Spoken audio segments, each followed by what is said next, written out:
తెలుగువారి పెళ్ళి ఇలవైకుంఠమే మళ్ళీ సంప్రదాయమే సౌందర్యంగా సాగుతున్న పెళ్ళి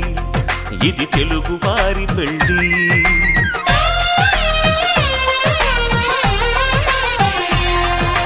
తెలుగువారి పెళ్ళి ఇలవైకుంఠమే మళ్ళీ సంప్రదాయమే సౌందర్యంగా సాగుతున్న పెళ్ళి ఇది తెలుగువారి పెళ్ళి ఒకరికి ఒకరని అనుకుంటే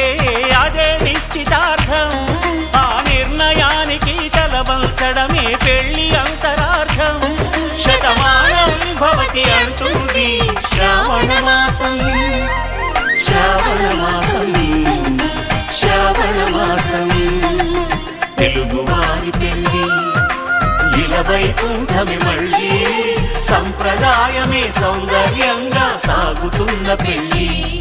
ఇది